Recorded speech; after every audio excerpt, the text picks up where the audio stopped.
Ok, por cierto, traigo de las tareas atrasadas que me dejó Jordan. Entonces, al final, pues se las paso para ver si alguien no tiene tareas, alguna tarea atrasada y las tenemos. Ok, entonces aquí íbamos en cuantización canónica. Ok.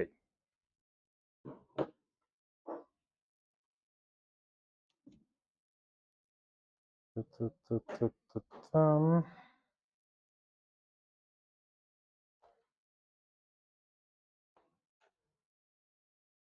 Ujú. So, ¿dudas de lo que vimos la clase pasada o dudas de la tarea? No. Ah, de la tarea, por cierto, sí, está lo correcto, sí cambié ya el i. De nuevo, problema de dar básicamente la misma clase 3 veces y entonces usar convenciones diferentes en todas. Sí, es menos sí. Entonces, la clase pasada lo que hicimos fue discutir qué significaba esto de cuantizar una teoría y cuál era una manera posible de llegar a esa cuantización.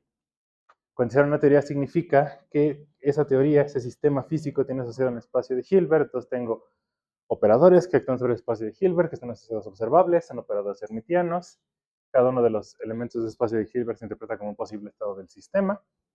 Y para poder medir cosas, yo lo que utilizo son valores esperados de estos distintos observables. Entonces me dan el valor promedio que obtendría al hacer una medición, etcétera, etcétera, etcétera. Esa es la estructura que tiene la mecánica cuántica de la ecuación de Schrödinger o de la ecuación de Dirac.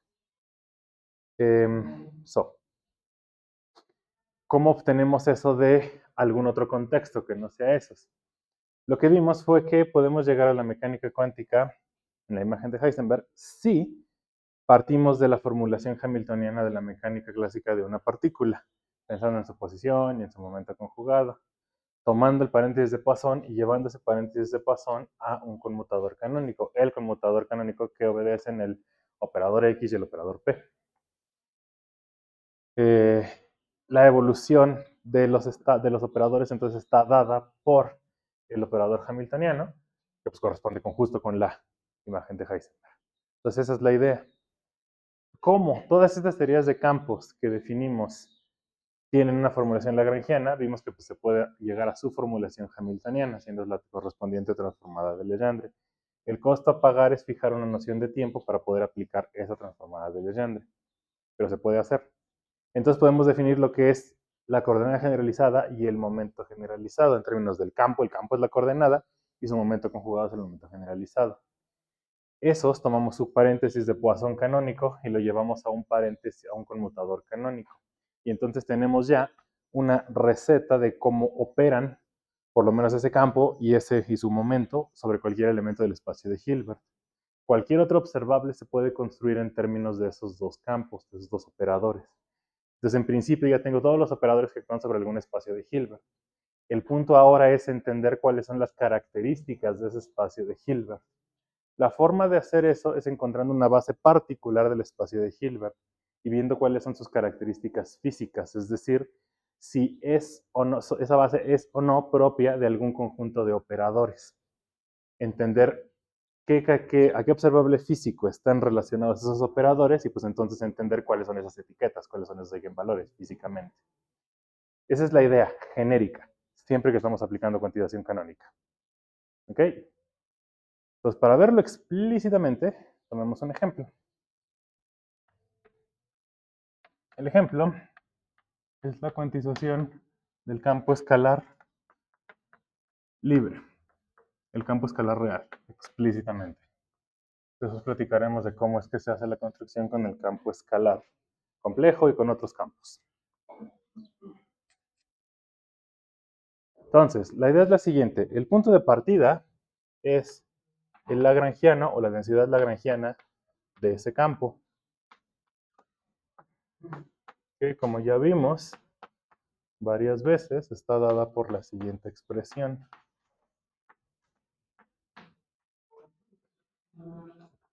Decimos que esa es la teoría que describe un campo escalar de masa m.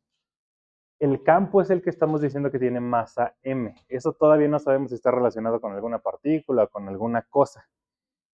Todo el punto de la cuantización es llegar a esto que les platiqué con palabras algunas veces, que las partículas que medimos en el laboratorio, en nuestra descripción teórica, corresponden a excitaciones puntuales o localizadas de cada uno de los campos correspondientes. Pues lo que vamos a ver es que excitaciones de estas cosas, de este phi, se entienden como partículas. Tienen las características de una partícula.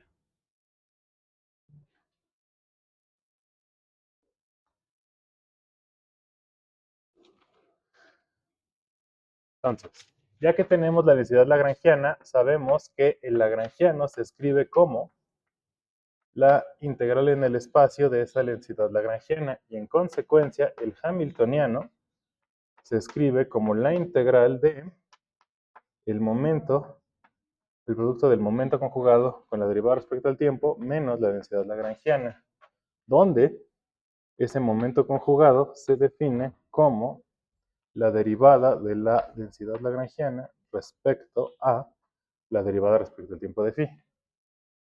Donde eso de phi punto, lo que estamos entendiendo es que es la derivada respecto al tiempo de phi, respecto a alguna noción de tiempo, como ya discutimos la clase pasada. Entonces, con eso en mente, vimos que el conmutador canónico, entonces, esta es la teoría clásica.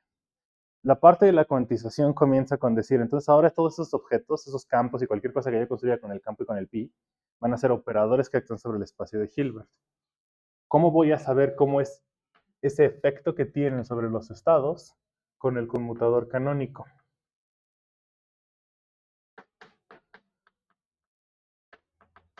Al cuantizar, promovemos a phi y a pi a operadores. Y se satisface el conmutador a tiempo fijo.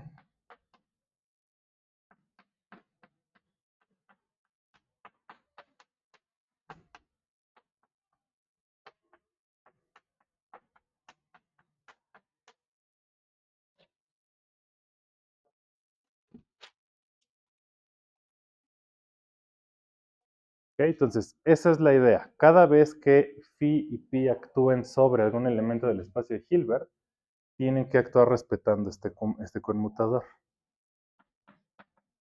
Así, cuando phi, pi o cualquier operador compuesto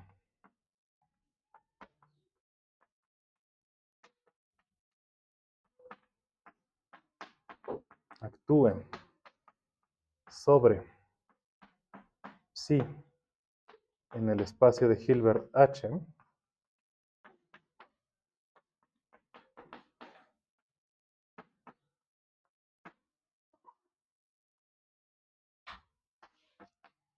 debe respetarse ese conmutador.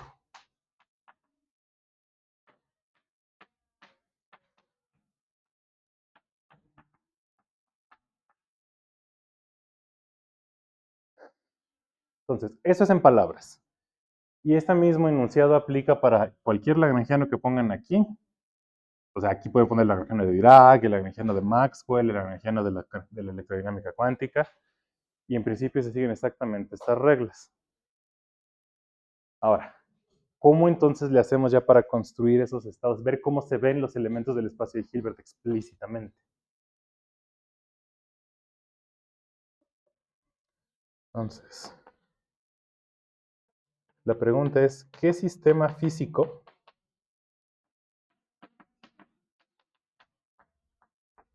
está asociado a ese espacio de Hilbert H?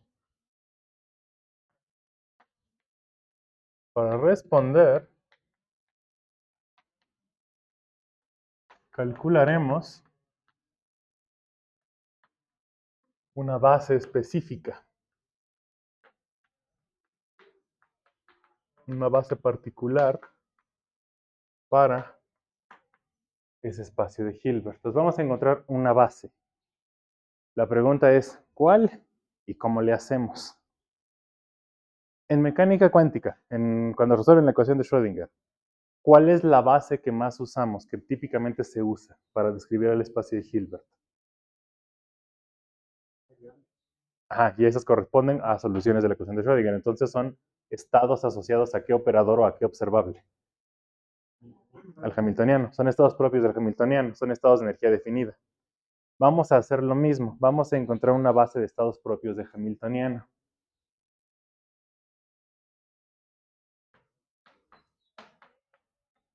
La base de estados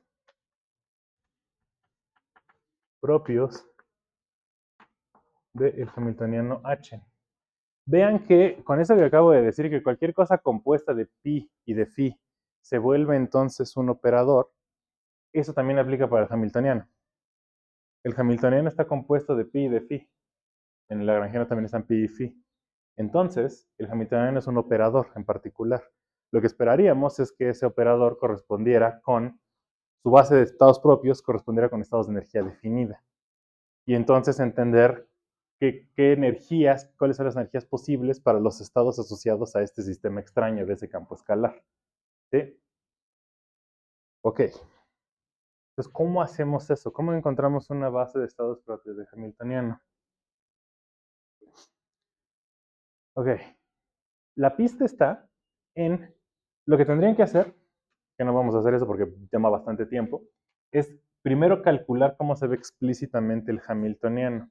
Bueno, bastante tiempo, a ver, no. Si calculan pi, pi es la derivada del lagrangiano respecto a phi punto. Phi punto está aquí metida. Entonces, básicamente les va a dar la parcial respecto a t de phi con el índice arriba, si lo ven desde aquí, con un medio. Bueno, el medio se va a cancelar por la permutación, pues va a quedar eso. Entonces, si eso lo enchufan aquí, básicamente lo que le van a quitar al lagrangiano va a ser el pedazo de la derivada respecto al tiempo. ¿Ok? Nada más les van a quedar las derivadas respecto al espacio y el término de masa. Como están restando este término va a tener un signo más. El hamiltoniano va a tener la cara de parcial respecto a x cuadrada más m cuadrada. Entonces, déjenme les pongo eso yo.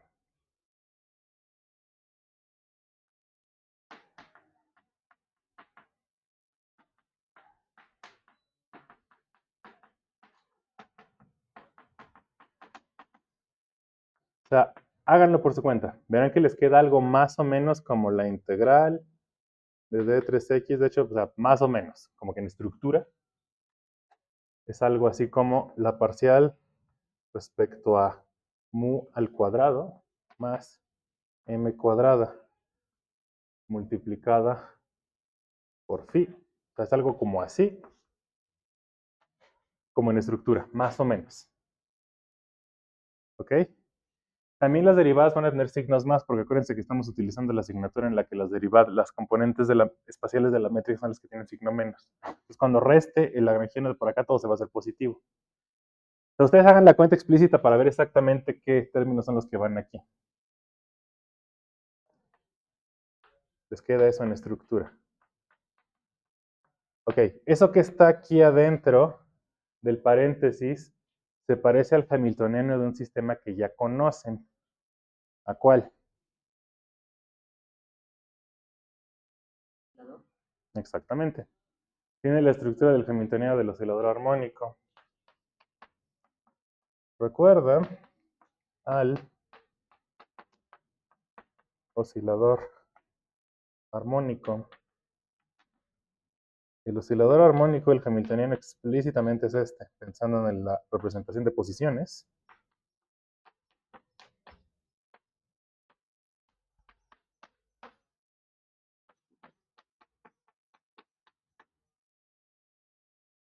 ¿Sí?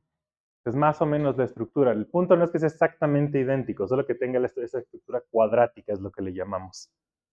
Que sea como p cuadrado y x cuadrado, como p cuadrado y x cuadrado, algo del estilo.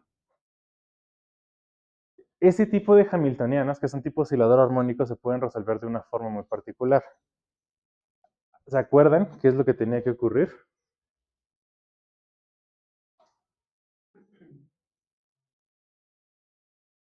¿Cómo se resolvía el oscilador armónico? Bueno, hay dos formas. La aburrida, que es resolver la ecuación diferencial y llegar a los polinomios de Hermite como fuerza bruta.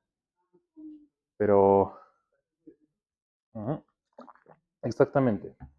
Una forma de resolver el oscilador armónico más ágil es utilizar que estos dos operadores satisfacen un conmutador canónico.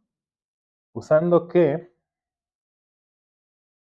ese conmutador canónico se cumple, lo que pueden hacer es construir los operadores A y A, bueno, A menos o A más, o A y A daga, depende de cómo los quieran etiquetar. Y esos me mueven en el espectro de energías. Se puede demostrar que justo, o sea, el conmutador canónico implica que los A's satisfacen otro conmutador. Y ese conmutador muestra que, por un lado, existe un estado de vacío, que el A menos aniquila siempre, y cada vez que al vacío le aplico un A daga, bueno, cualquier estado que sea propio del hamiltoniano, el A más, obtengo entonces otro estado propio del hamiltoniano con energía mayor. Y siempre le agrego una constante cuando subo en la escalera de energía. Ahí viene el lindo dibujito del gatito subiendo la escalera, que seguramente ubican. Eso quiere decir que una forma de hacer la cuantización, entonces, de construir la base que queremos, es exactamente haciendo lo mismo. Es definiendo operadores de ascenso y descenso, de alguna forma.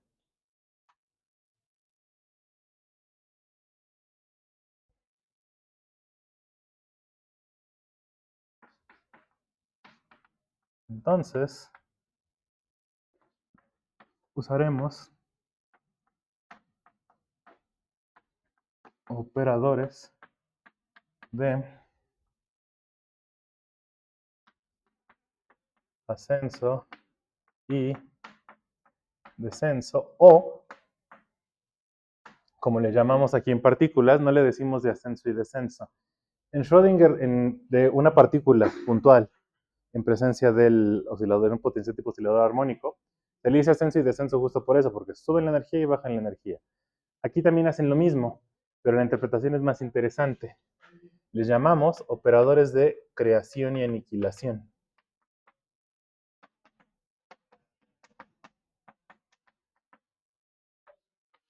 Al operador de ascenso se le llama el operador de creación y al operador de descenso se le llama el operador de aniquilación, por la interpretación física que vamos a ver en unos instantes.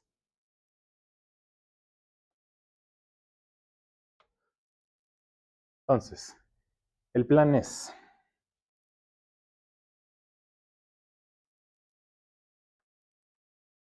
la ecuación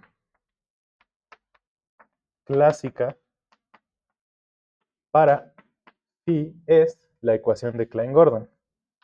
Déjenme se las escribo otra vez.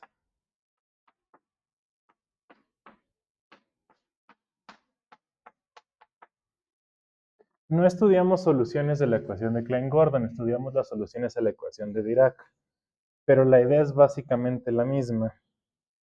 Lo que pueden hacer es tratar de resolver esa ecuación haciendo una expansión de Fourier. Es decir, primero demuestran que una onda plana es solución a esa ecuación, pues después ven que cualquier solución a esa ecuación se construye como una superposición de esas ondas planas. Énfasis, lo que permite hacer eso, recuerden, cada vez que se vale Fourier es porque la ecuación es lineal. Cuando la ecuación es lineal no se vale Fourier y entonces toda esta historia de la cuantización canónica no funciona.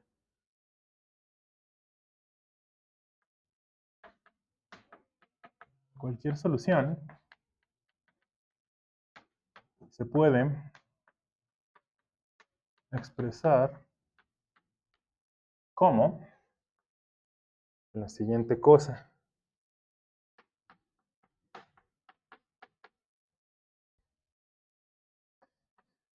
Es una suma de ondas planas, entonces déjenme poner primero hasta acá la suma de las ondas planas. Es un coeficiente AP multiplicado por una onda plana negativa, o una exponencial negativa, más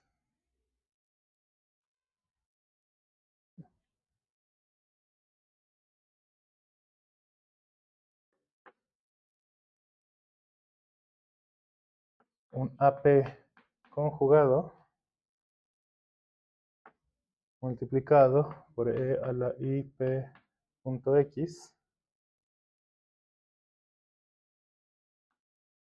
de este estilo. Entonces, en principio es una suma de este tipo de funciones, un coeficiente por la onda plana. Lo que voy a hacer es dividir las ondas planas con p positiva y p negativa, o sea, las dos son linealmente independientes, con menos y con más. Y voy a sumar sobre todas esas funciones. A los coeficientes de la combinación lineal les estoy denotando a los dos con la letra A. En principio son dos coeficientes independientes, pero como el campo escalar es real y yo estoy resolviendo en términos de funciones complejas, pues no hace sentido, ¿no? Que diga que es complejo y esto es real.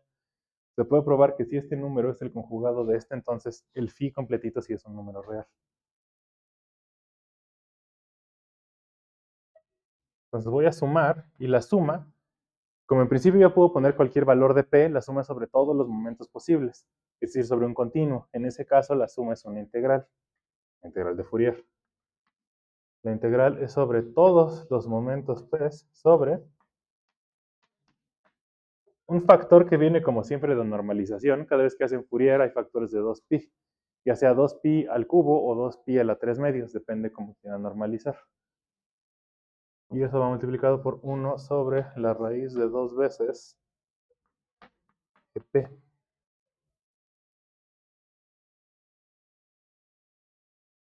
Entonces, aquí estamos denotando, y voy a estar usando esa notación de aquí en adelante, a menos que diga lo contrario. Estoy poniendo p.x ahí arriba. Con p.x no es p flechita punto x flechita. Cuando pongo yo p.x en los libros de partículas es así, sin flechitas, eso lo que estoy diciendo es que es p mu multiplicado por x mu. O lo que es lo mismo, eta mu nu p mu x nu. O sea, es el producto de los 4 vectores, no los 3 vectores. Y en particular, vean que estoy integrando sobre todas las componentes espaciales, no estoy integrando sobre las componentes temporales de P. Esas componentes están fijas. Las componentes temporales están dadas por esa constante EP. Esa constante EP es la que puse aquí también adentro de la raíz, es un factor de normalización importante. Y definimos, esa EP corresponde con la siguiente expresión. EP es igual a la raíz cuadrada de P flechita al cuadrado por C cuadrado más M cuadrado C a la cuarta. Entonces, ¿qué es lo que estoy diciendo? Que ustedes pueden probar que se enchufan todo esto que está definido ahí a la derecha, lo enchufan acá, pueden ver que eso cumple que esto es igual a 0. Es su solución. Esta condición, que la componente temporal de P sea esto, viene de sustituir en Fourier. Si se acuerdan, cada vez que resolvemos en Fourier una ecuación diferencial, la razón por la que es súper útil es porque transformamos una ecuación que es diferencial en x y t, lo pasamos a una ecuación algebraica en P, en el espacio de Fourier, en el espacio de momentos. De esa ecuación algebraica que se despeja esto, que la componente cero del 4 momento tiene que ser esto de acá. Y esta expresión no es cualquier cosa. ¿Esta expresión qué es? Es la energía relativista, la relación de dispersión. Lo cual tenía que ser, de ahí vino la ecuación de Klein-Gordon, vino de la relación de dispersión relativista, ¿se acuerdan? Entonces, o sea, tampoco es sorpresa que salga eso, eso es lo que tenía que salir por consistencia. ¿Sí? Entonces, hasta aquí todavía estoy hablando de cosas clásicas, estoy hablando de soluciones de ecuaciones diferenciales. ¿Sí?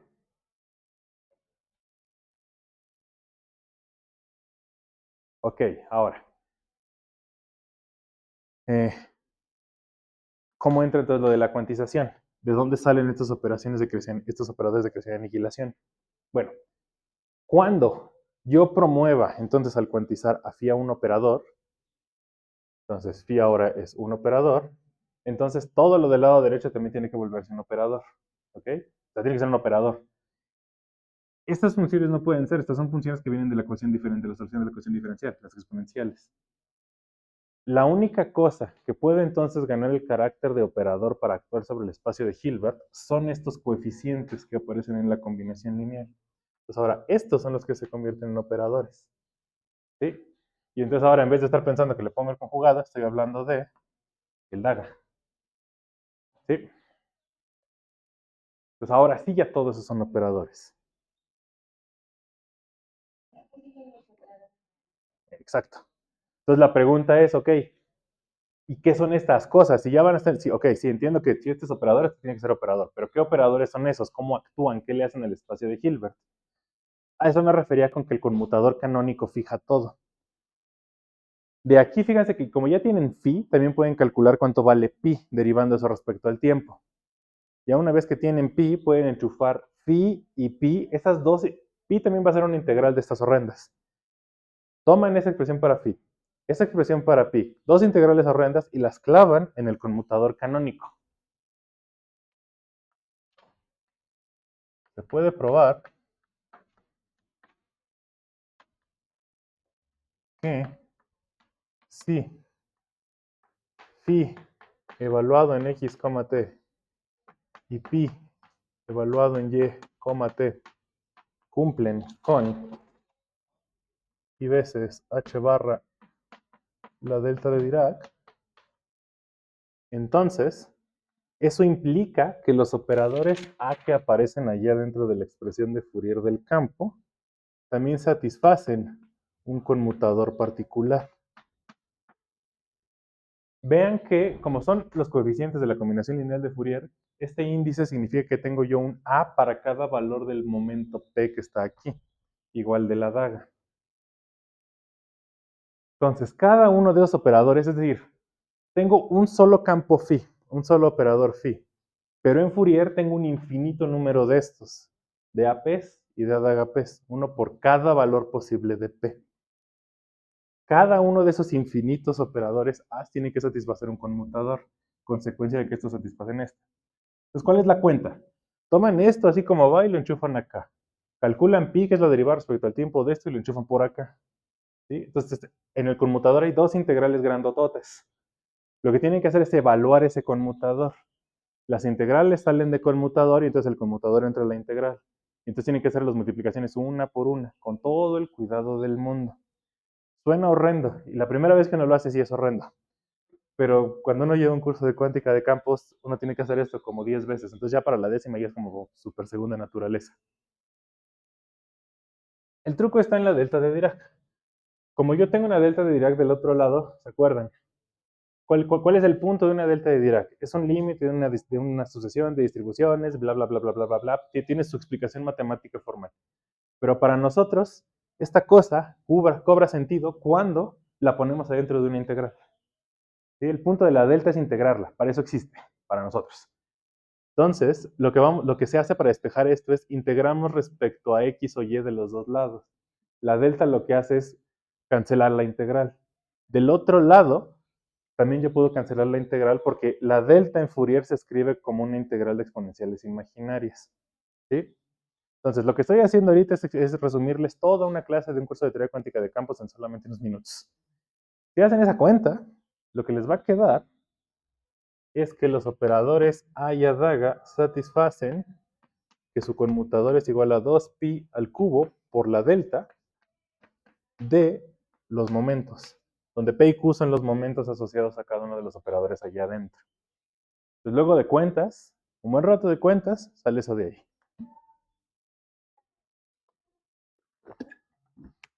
Y ese es justo el conmutador de los operadores de ascenso y descenso de un oscilador armónico. ¿Se acuerdan el del oscilador armónico?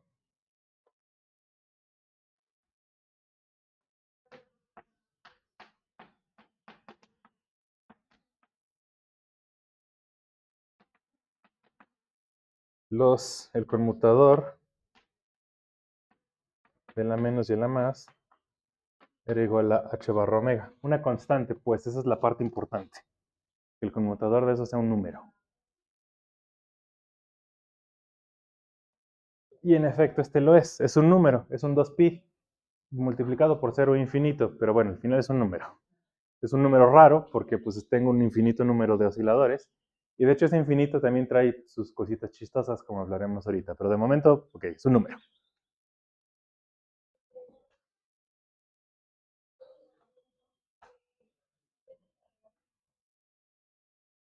Ok, entonces satisfacen un conmutador parecido al de acá. Primer check. El siguiente check sería revisar que en serio esos me suben en el espectro de energía. Hay que hacer la cuenta.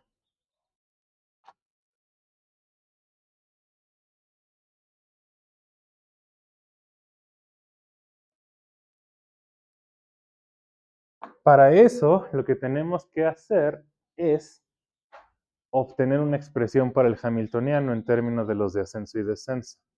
En el oscilador armónico eso también pasaba.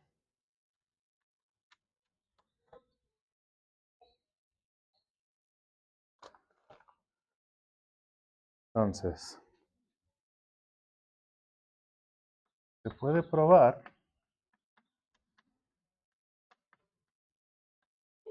que en términos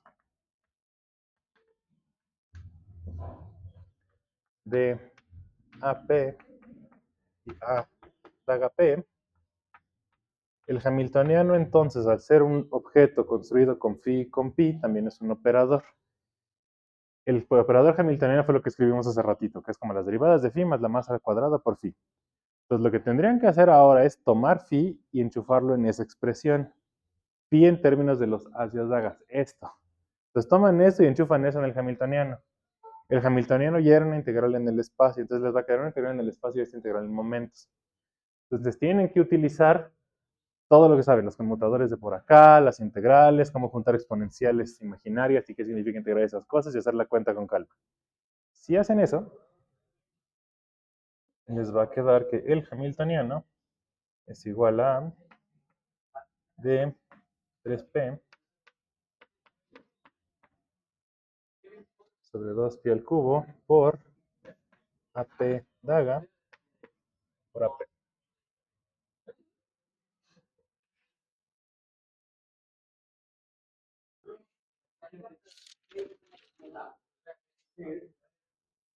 Déjenme poner aquí un asterisquito de momento. No quiero que nos preocupemos por este asterisquito ahorita. El asterisquito tiene que ver con lo siguiente. Sí, calculan en el caso del oscilador armónico usual en mecánica cuántica de una partícula, les queda que el operador hamiltoniano es igual a la más, la menos, más un medio de h barra omega. ¿Sí? ¿Se acuerdan de esa expresión? Vean que se parece a esta de acá. Es el producto de los dos A's, el A más y el A menos. Y de hecho se ve que el A más es el que va a corresponder en nuestro caso con el A daga y el A menos con este. ¿Sí? Falta esa constante de allá. Ahorita no pensemos en esa constante de allá, créanme que sale esto. ¿Sí? Ahorita platicamos de esa constante.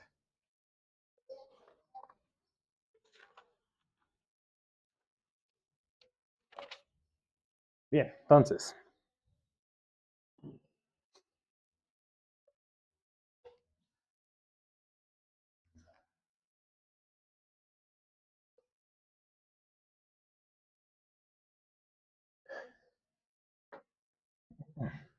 ya que tenemos el conmutador de las A's y tenemos el H escrito en términos de las A's, nos podemos olvidar de momento del campo y trabajar únicamente con estos, con los A's.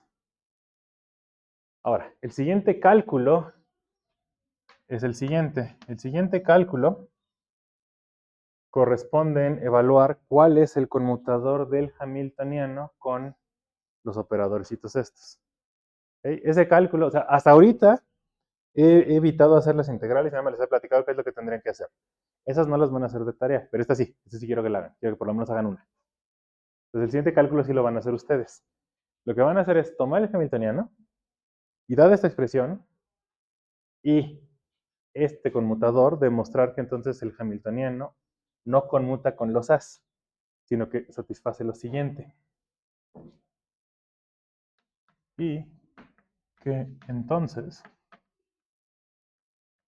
esta parte sí la van a hacer de tarea. O sea, les voy a dar el hamiltoniano, les van a también tener esto dado y van a mostrar que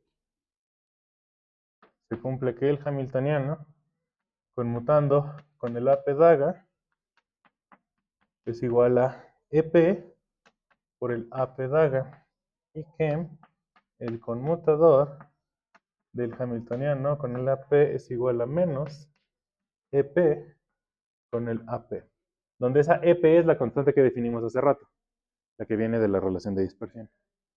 Entonces, esto se puede mostrar. El calculito, si lo ven, si lo empiezan a imaginar, tampoco es tan feo. O sea, calcular cómo conmuta con A sería poner un tercer A aquí, y esos los pueden estar como que moviendo de lugar utilizando el conmutador. Entonces tampoco está tan mal. Y las integrales las pueden eliminar utilizando estas deltas.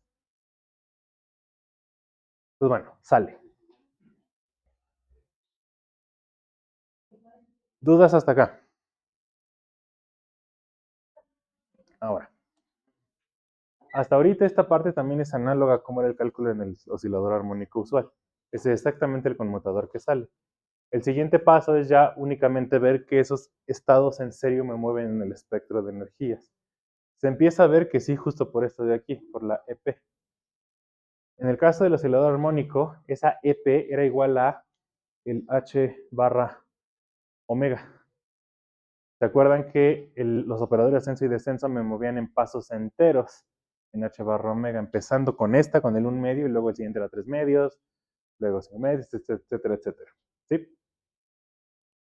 Ok, entonces, aquí va a pasar algo análogo. Supongamos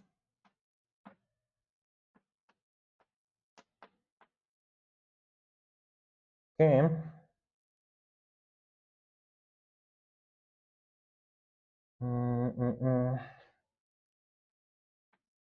que psi es un estado propio de H.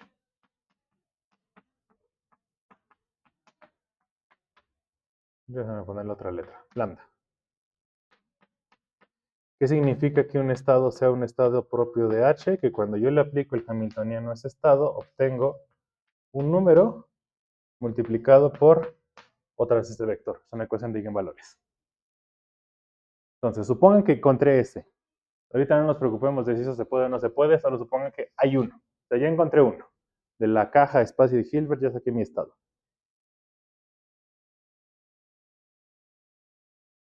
Ok.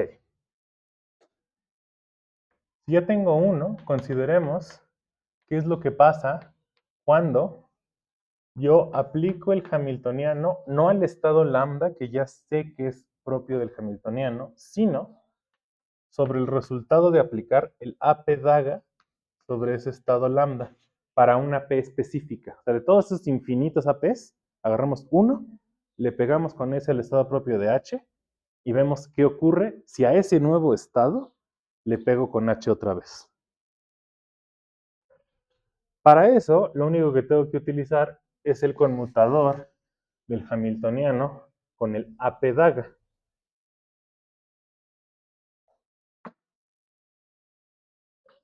Es decir, esto es igual a el AP daga y el H en el orden inverso más el resultado del conmutador, que es EP por AP daga multiplicado por el estado lambda.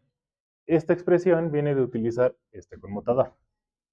¿Sí? Entonces ya que hice eso, ahora reparto.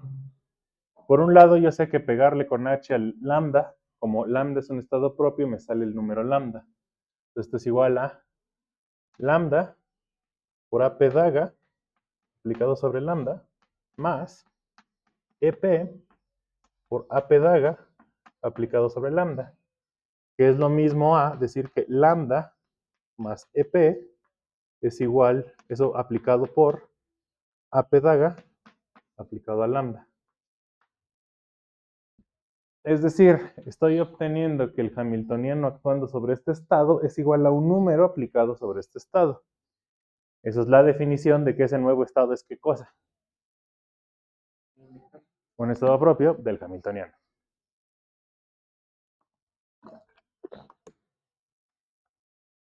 Es decir, por un lado, AP daga por lambda también es un estado propio de H con eigenvalor lambda más EP. Y eso justo está bien, es interesante porque entonces, si este estado es propio del hamiltoniano y entonces en efecto interpreto esto como la energía de este estado, eso significa que la daga lo que hace es subirme en ese espectro de energías, me da un estado propio con energía mayor, justo como pasaba en el oscilador armónico. Análogamente, si hacen el mismo cálculo, se puede ver que entonces AP sube en el espectro de energías, el AP daga,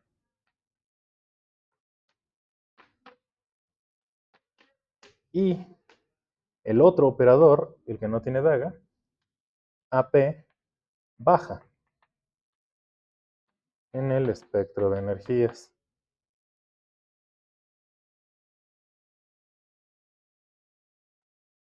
¿Sí? Igual. Entonces, por eso es que son operadores de ascenso y descenso.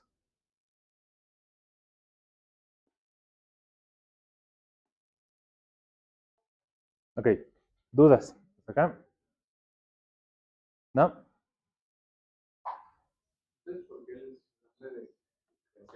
A eso vamos. Entonces, hasta aquí bien todos. Igual que pasa en el oscilador armónico,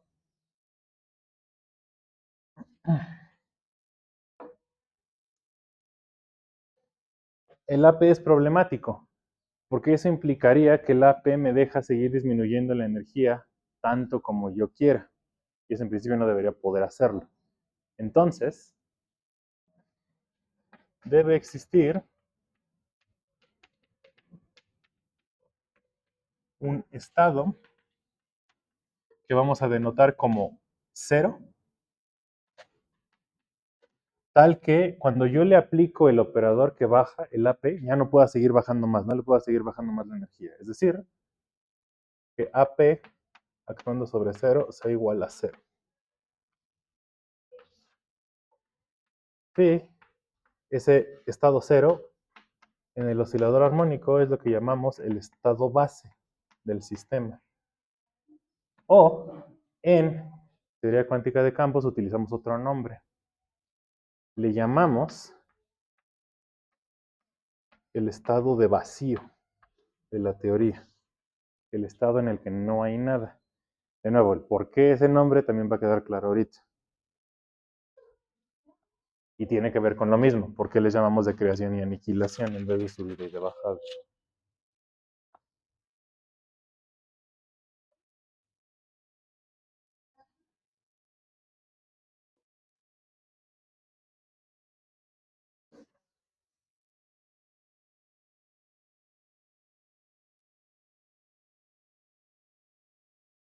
Entonces, ahora sí, ¿por qué le llamamos así?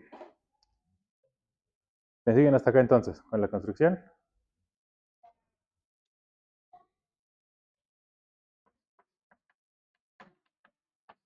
Por un lado,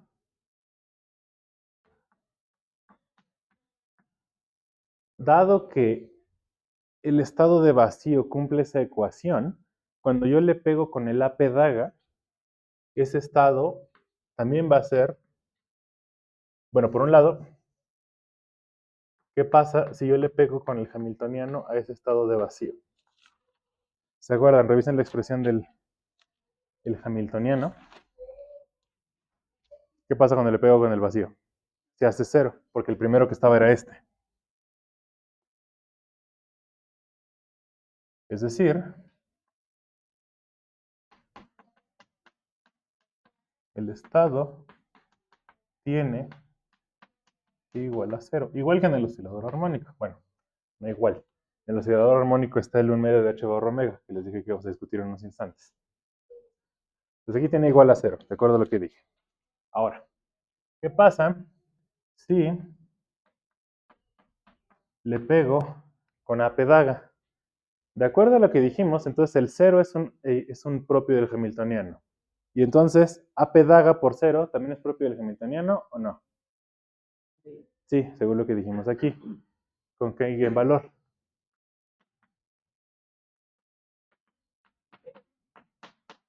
Justo. Con eigenvalor EP, es decir, con energía E igual a la raíz de P cuadrado, C cuadrado más M cuadrado, C cuarto. ¿Ok? Tiene esa energía, ese estado.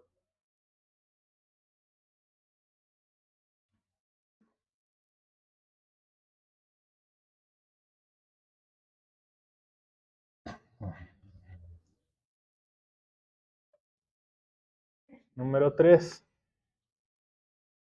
¿Qué pasa si yo le pego ahora a ese estado que ya tenía? Le pego con un acudaga. ¿Ese nuevo estado es propio del hamiltoniano o no? Sí, porque dijimos que cualquier propio del hamiltoniano, cuando yo le pego con un daga, sigue siendo propio del hamiltoniano. Entonces, este todavía es propio del hamiltoniano. Es propio de H. ¿Con qué eigenvalor?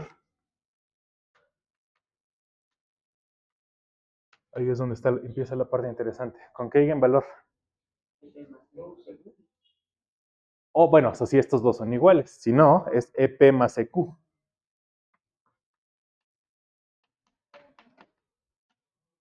Es decir, su energía es igual a EP más EQ, o lo que es lo mismo, la raíz de P cuadrada, C cuadrada, más M cuadrada, C cuarta, más la raíz de Q cuadrada, C cuadrada, más M cuadrada, C cuarta. Y como ven, es un proceso que podríamos seguir repitiendo. Le sigo pegando con más AP dagas y sigo obteniendo estados propios del hamiltoniano, tal que voy sumando yo las energías dadas por esas EPs. ¿Sí? Entonces, recapitulando. Empezamos con un campo escalar, ¿ok? Nada, en ningún momento dijimos partícula, dijimos una cosa rara, abstracta, con una masa. ¿Cómo es que esa cosa rara tiene masa? No importa, tiene una masa ahí en el Lagrangiano. Y cuantizamos esa cosa extraña, usando el procedimiento de cuantización canónica, ayudándonos de las técnicas del oscilador armónico. El punto es que eventualmente llegamos a entender entonces cuál es la estructura de ese espacio de Hilbert. Estamos construyendo la base propia del hamiltoniano y estamos calculando explícitamente cuáles son los eigenvalores de esa base propia. Los eigenvalores se interpretan como energías, sí, pero estamos encontrando cuál es la expresión explícita de la energía. Cuando yo tengo el estado el estado base, su energía es cero. Y cuando yo le pego con uno de estos, obtengo esta energía. Esta es la energía de qué objeto físico. De una partícula con masa m y momento p. Cuando yo le pego ahora con 2, obtengo esto. Esta energía total corresponde con la energía de qué sistema físico. De dos partículas. Una con momento P y masa m y la otra con momento Q y masa m, con la misma masa. ¿Sí? No solo eso, se puede hacer una construcción análoga utilizando también el operador momento.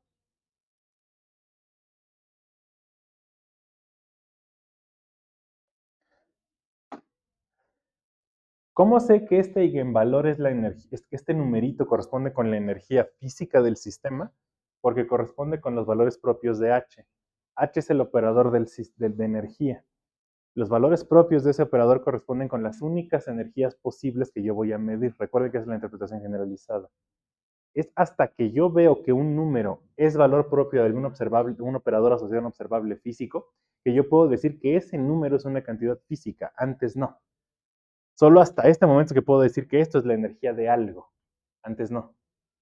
Análogo con P, todavía no puedo decir que esto es el momento de algo físico. Es simplemente, este P hasta ahorita es solo la variable que utilicé para resolver en Fourier. Y ya. A lo mejor es un momento, a lo mejor no. La manera de revisarlo es calcular cuál es el operador momento de la teoría y ver si en efecto este bicho que aparece aquí corresponde con el eigenvalor de ese operador momento. Y en efecto es así.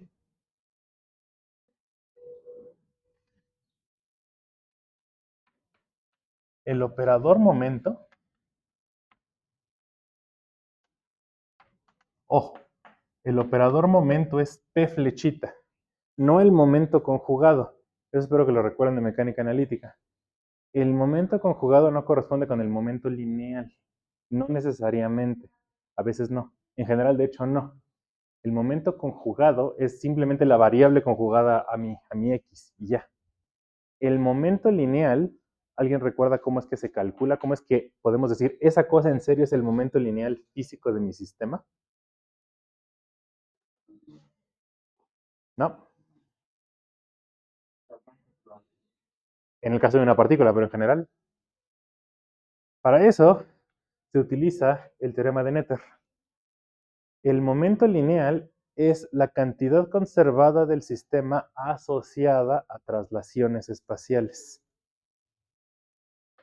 Es la cantidad conservada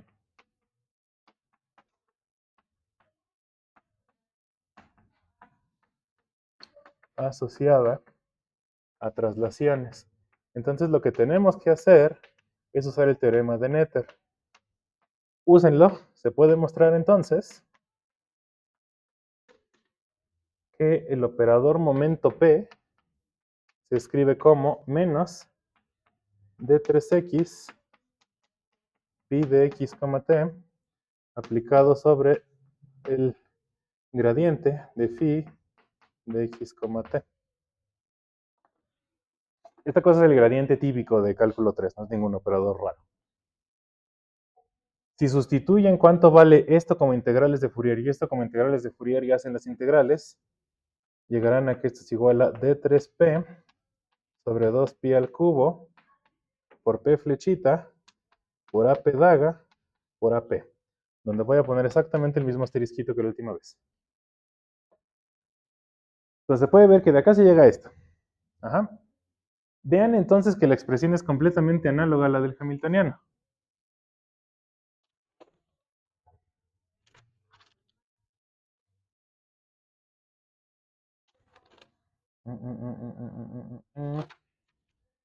Donde ahora, en vez de que aparezca la EP que aparecía con el hamiltoniano, está apareciendo la P flechita. ¿Eso qué significa? Que si yo calculo cuál es el conmutador de esta cosa con A y con A daga, y repito exactamente el mismo chiste, se van a encontrar resultados análogos, pero para el momento. Es decir, el estado de vacío tiene momento cero, porque le está pegando primero el operador, el de bajada, el AP. 2. Si yo le pego con el operador de momento al de creación actuando sobre el vacío, obtengo P flechita multiplicado por AP daga por 0. Es decir, donde esta P flechita que aparece acá es la misma P que aparece aquí en el subíndice. ¿Eso qué quiere decir? Que este otro estado también es propio del operador momento con eigenvalor P. Eso quiere decir que el momento físico de este estado sí es P flechita.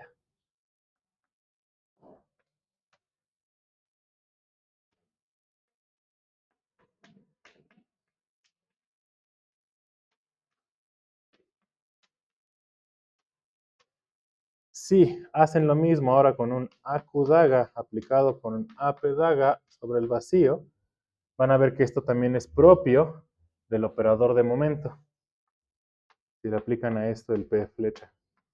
Y les va a quedar que esto es igual a el P flecha más Q flecha, la suma de momentos aplicada sobre el estado original.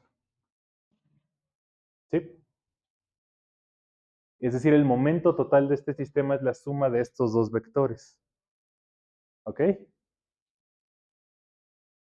Entonces, aquí igual no hice los conmutadores, pero la cuenta es completamente análoga.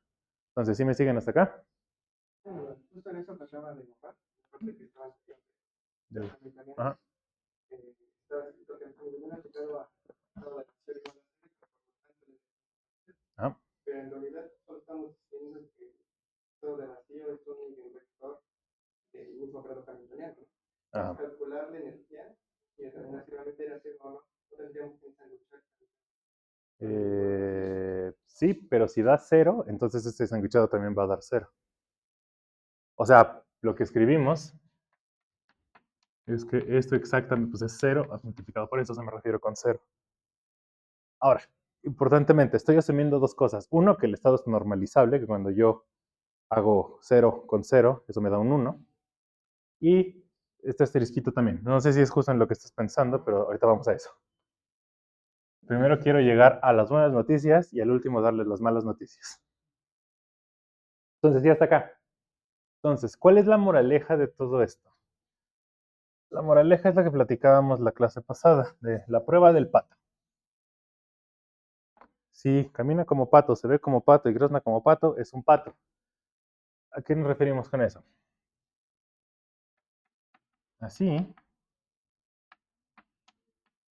el estado, el primero, el que es el A P daga actuando sobre el vacío. Ese lo podemos etiquetar entonces con dos números. Este estado ya vimos que es propio del momento y del hamiltoniano.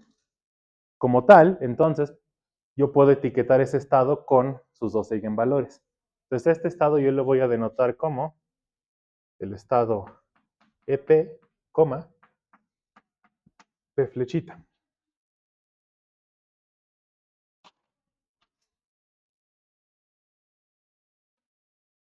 Un estado que describe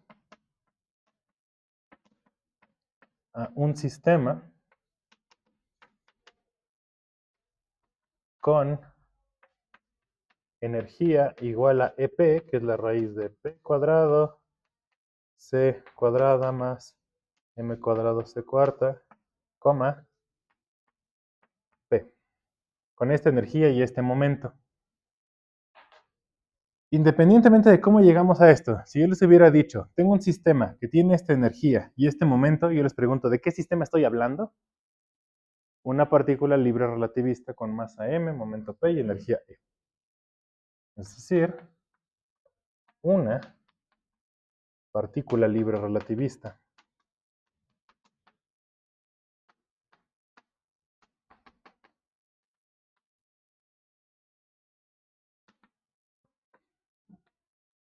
Masa m, con masa m, esta masa de aquí.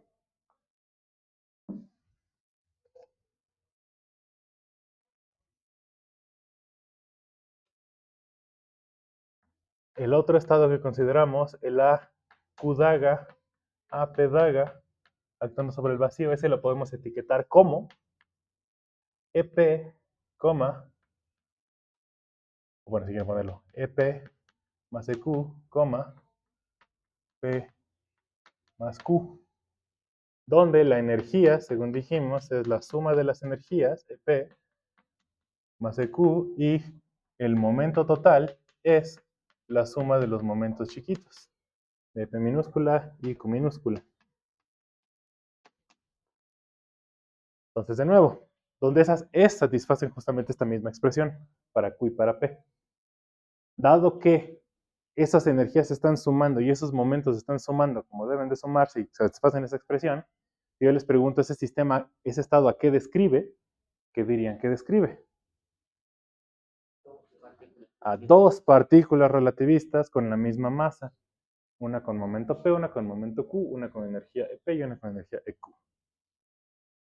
Eso es un estado de dos partículas libres relativistas con masa m. Entonces, de nuevo, aquí ya empieza a cobrar más sentido eso de decir de la masa del campo. Ese parámetro m abstracto que apareció en el lagrangiano del campo acaba coincidiendo con lo que llamamos la masa de una partícula, porque así es como aparece la masa en la relación de dispersión de una partícula. Entonces, esa es la interpretación física de ese parámetro. Y de aquí se ve entonces ahora sí el nombre de creación y aniquilación. Este estado tenía una, y cuando le pegué con este otro, ¡puf!, apareció otra partícula ahí al lado. Si le pego con otro adaga, ¿qué voy a obtener? Tres partículas. El operador adaga es el operador de creación porque es el operador que crea partículas en el estado. Al estado cero le llamamos estado de vacío porque es el estado donde no hay energía ni momento. Entonces no hay ninguna partícula en ese espacio. Es el espacio-tiempo vacío en principio. El sistema es vacío. ¿Por qué la noción de energía negativa en este caso no se en una antipartícula? Em, ¿Cómo quiero contestar a eso? O bueno, o sí, pero sí como en el caso del fotón. O sea, puedes hablar de la antipartícula, pero es exactamente, estás hablando exactamente de la misma partícula.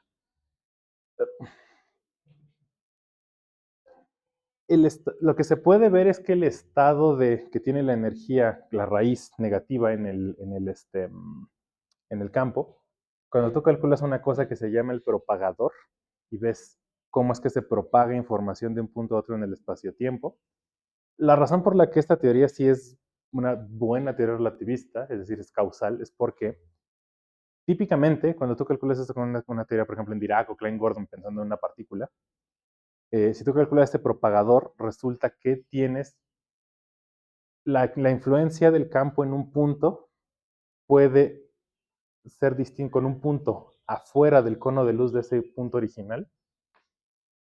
Entonces tú calculas qué es lo que está haciendo el campo aquí y te calculas si eso puede afectar lo que está haciendo el campo aquí.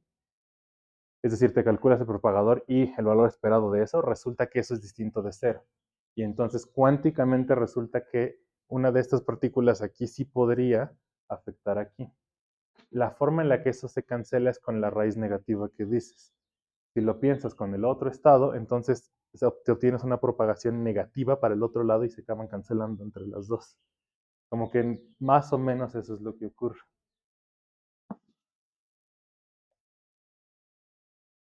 Entonces, esa es la interpretación general de la raíz negativa en este tipo de teorías de campos. Es la propagación para el otro lado para que no tengas propagación afuera del cono de luz. Entonces la teoría sea causal. Pensando en términos de la carga de las antipartículas, lo que vamos a ver es que eso siempre es cierto, pero esta es una teoría en la que la partícula esta es su propia antipartícula. Para que sí haya una diferencia, necesito que haya por lo menos alguna carga que pueda cambiar de signo. Y eso, como vimos, lo podemos obtener si el campo es complejo. Entonces, si aplicamos esta misma idea para el campo escalar complejo, también hay un operador de carga, y ese operador de carga da positivo para unos operadores y negativo para otros. Entonces, eso vamos a hablar también ya en la próxima clase, cuando pensemos en campos complejos. ¿Sí? ¿Más o menos? Ok, entonces, por eso es el operador de creación, porque hace que aparezcan partículas. Contrario, el AP, no el DAGA, lo que hace es disminuir en el espectro de energías. Entonces, si yo a este le pego con el AQ, lo que va a hacer va a ser eliminar a la partícula Q y me va a llevar de regreso a este estado. Por eso le llamamos el operador de aniquilación, porque aniquila partículas. ¿Sí? Bien. ¿Qué quería decir antes de lo del asterisco? La otra cosa que quería mencionar es... Ah, la parte de por qué estaba yo diciendo eso de que este, como que las partículas son excitaciones específicas del campo, justo por lo mismo. Si estos bichos lo que hacen es como hacer que aparezcan partículas, recuerden que phi era como una integral de el APE y el AP daga.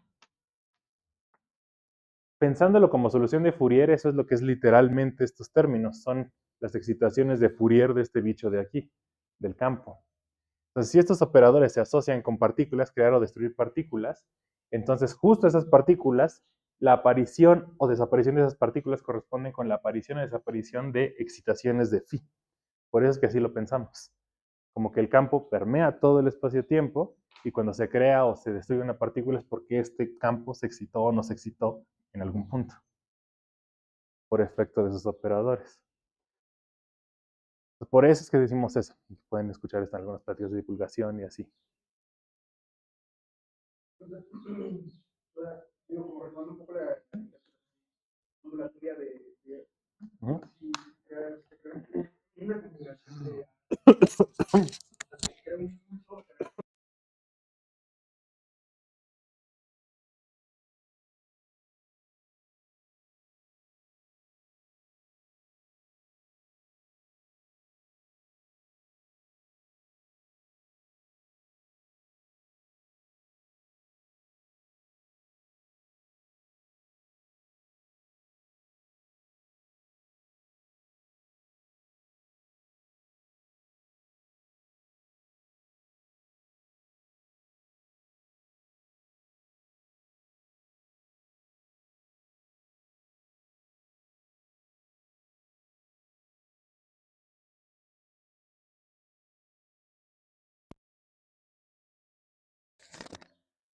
pensando a esto como una partícula que se propaga con P para allá, en efecto sí, podrías pensar que pues esa excitación como que se está propagando. No exactamente, porque como estamos trabajando en una base de momento y energía definida, por Heisenberg, sabemos que entonces pues eso no tiene posición definida. Entonces, no es que eso sea cierto, pero o sea, que la partícula esté propagando, la manera mejor de interpretarlo es que pues tienes una onda. Y esa onda pues claramente tiene su momento definido, pero pues la onda está esparcida, entonces no tiene su posición definida. Entonces esto de la analogía de está el campo y estoy excitándolo como puntualmente es como más como con las manitas, como que para tratar de darle sabor físico a esto que está estas ecuaciones que estamos escribiendo, pero no es exactamente que esté ocurriendo eso. Lo mismo con los diagramas de Feynman que vamos a ver más adelante. Son como una interpretación linda para tratar de entender algunas cosas, pero no es que exactamente esté pasando eso. La interpretación tal cual, formal, es la de los estados y el espacio de Hilbert. Entonces, esos AP y AP daga son como los coeficientes de una serie de fluidos. Sí, sí, sí, del campo, exactamente. Sí. Entonces, por último, ya para cerrar hoy, el asterisco.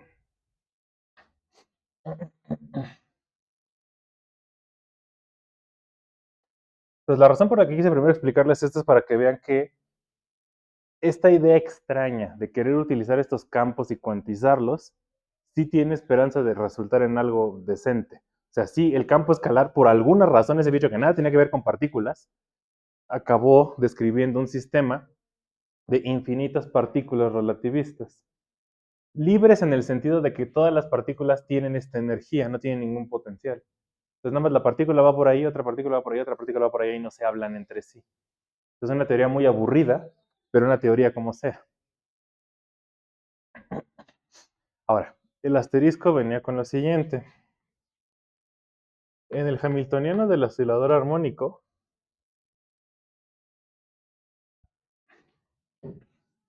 ese en realidad era el A daga por el A más el 1 medio de H barra omega.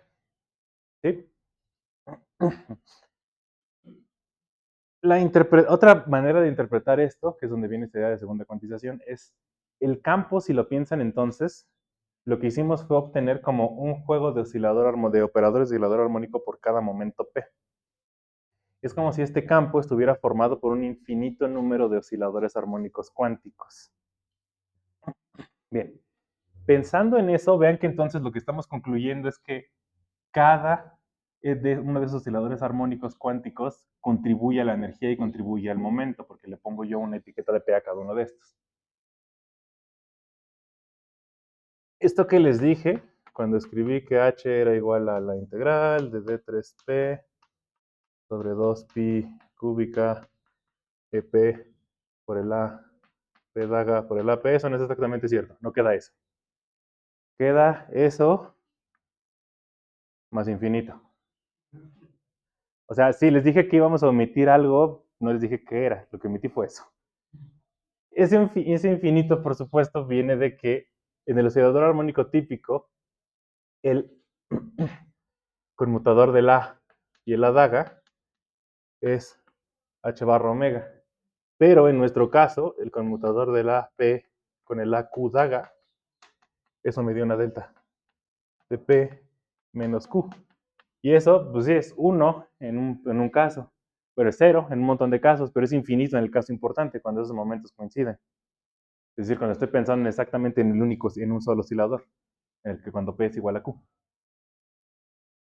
¿Qué es lo que estoy obteniendo? Pues si estoy diciendo que este es un número infinito de estos, cuando yo sumo esto infinitas veces, pues sí, esto se convierte en esa integral. Pero yo sumo infinitos de estos que obtengo. Pues infinito, ¿no? Ok, pues eso suena a un problema, ¿no? Porque entonces todo lo que dije es completamente cierto, sí, pero la energía del estado base no es cero, es infinita. Entonces cada vez que pongo una partícula encima, obtengo infinito más otra cosita que sigue siendo infinita. Esto es lo que me suscita una duda, ¿cómo podemos distinguir un espacio vacío de un espacio perturbado? Una combinación de una cuadrada que se expresa en todo el espacio.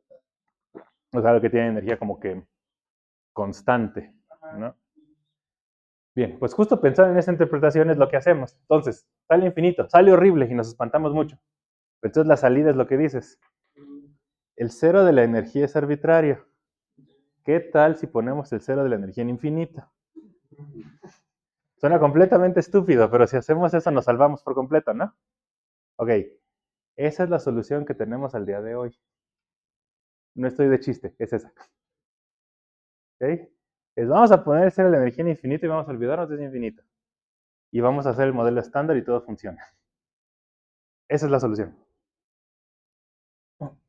O sea, en otras palabras, esto sigue siendo un problema abierto. No tenemos ni la más remota idea de qué es esto y qué se hace con eso. Eso es lo que llamamos la energía de vacío o la energía de punto cero.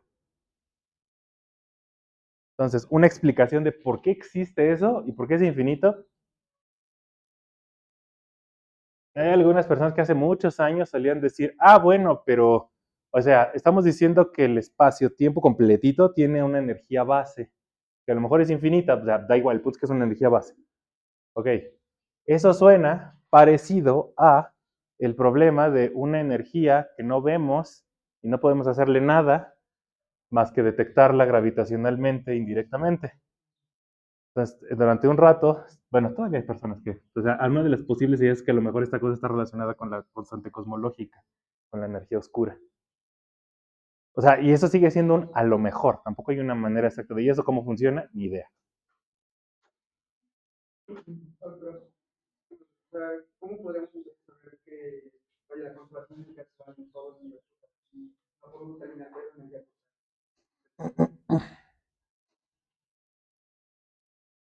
Si crees en justo eso que dije, de vamos a poner el cero en infinito, pues sí, o sea, sí hay conservación de energía, o sea, todo lo que acabamos de decir sí funciona. Pero pues eso es pensando que eso funcione. Entonces sí, no tenemos idea todavía de qué hacer con esa constante infinita. Ahí está, porque son infinitos osciladores y pues ni modo, vivimos con ella. Entonces, en vez de decir que ponemos el cero de energía en infinito, lo escondemos tratando de sonar más sofisticados. En realidad lo ponemos con dos puntitos aquí, y eso es lo que definimos en teoría cuántica de campos como el orden normal de operadores. Básicamente es cada vez que haya multiplicaciones del AP y el AP daga, como poner el AP daga de frente me haría llegar a esa energía infinita, lo que hago es siempre poner el AP que destruye de frente. Y quito completamente cualquier otra cosa infinita, por definición. Nada más lo quito completamente. ¿Sí? Entonces, si eso les parece increíblemente insatisfactorio, sí, es uno de los grandes problemas que tiene la teoría cuántica de campos actual. También tengo malas noticias. Esa técnica de agarrar los infinitos y ponerlos debajo de la alfombra es súper común. Se hace no solo aquí, se hace todo el tiempo. Vamos a ver cómo es que también se hace en otros contextos. Es lo que llamamos la renormalización de teorías. Eso básicamente es hacer otra vez eso mismo. Sale un infinito, ay Dios, va para afuera. Tratando de medio interpretar por qué lo hacemos, por supuesto. Pero en esencia sí es como que esconderlos. También por eso mucha gente no cree en varias de estas ideas de cuantización que usamos. O sea, todo el modelo estándar reproduce perfecto hasta un montón de decimales. Y es la 26 decimales lo que se mide en los laboratorios. Sí, a costa de este tipo de cosas que no entendemos por qué las hacemos. Entonces, bueno, vamos a seguir hablando de más teorías, vamos a ver más ejemplos de cómo pasa, qué pasa con Dirac, qué pasa con el campo del fotón. La siguiente clase. ¿Dos dudas? No se puede como limitar el número de osciladores, o sea, como decir, bueno, o sea, no puede haber infinitas partículas. El problema con eso es que entonces no estás describiendo todo el espacio de Hilbert completo.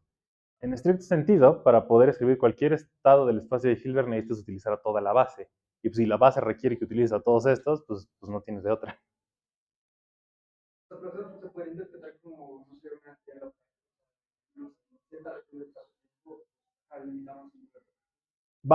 Se hace algo parecido cuando se cuantiza, por ejemplo, el campo del fotón. Ahí es cuando se elimina esto que les llamaba los estados tipo fantasmas. Pero aquí no. O sea, eso no aplica para esto. En el caso de tipos fantasmas, lo que se hace es elegir los estados que respetan la simetría de norma. Pero aquí no hay ninguna otra cosa que respetar. La teoría es muy simple. Y ese mismo problema pasa en todas las teorías libres, en todas. No nada más aquí.